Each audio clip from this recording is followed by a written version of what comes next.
My name is Dwight. I took the fall from my boss and spent a full 25 years behind bars. On the day I got out, I expected to be greeted with cheers from my old crew, but reality hit me like a punch to the gut. Not only was there no celebration, but those so-called brothers even gave me a taste of humiliation right out of the gate. Have a seat. At the head of the table. That ain't the head, that's the ass. Witty. What shocked me even more was that during those 25 years I served, the position I once held as the second in command had been taken by the boss's son. Everyone there, by the way they spoke, made it clear I wasn't welcome anymore. But we can't just rewind the clock. I'll tell you what I'm expecting, that way you'll know.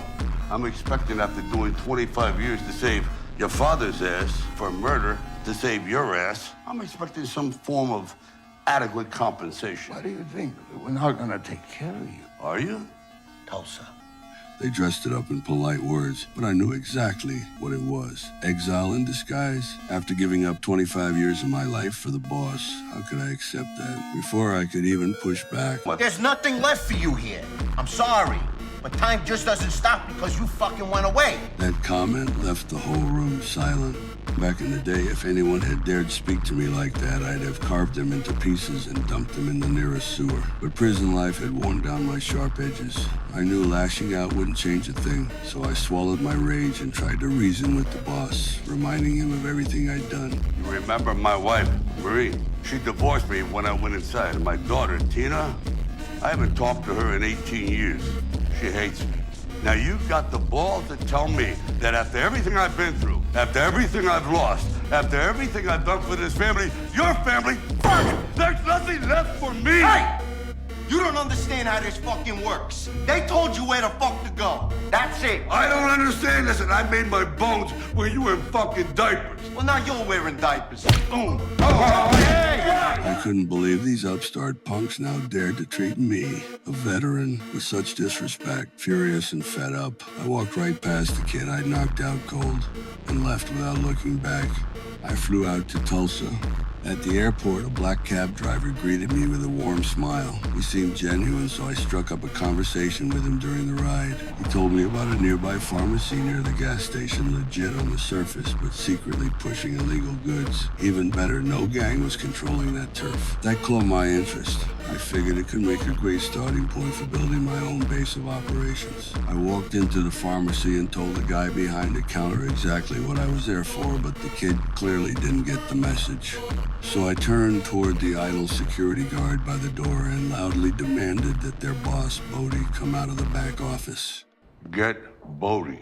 Sensing trouble, the guard whipped out pepper spray and drove me, unarmed as I was, right out the door. But I wasn't about to let that slide. I grabbed the cab driver's metal thermos and walked back into the store.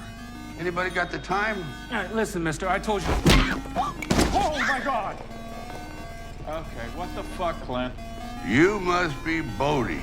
This time, Bodie finally came out to see what the noise was about. At first, he thought I was just another robber and tried to buy me off with some extra cash, but he had no idea who he was dealing with. I stormed into his office, opened his ledger, and started going through his accounts. I told him the pharmacy sales numbers looked pretty healthy, and then I asked where he was hiding the dirty money from his black market deals. You see my shoe? Yeah?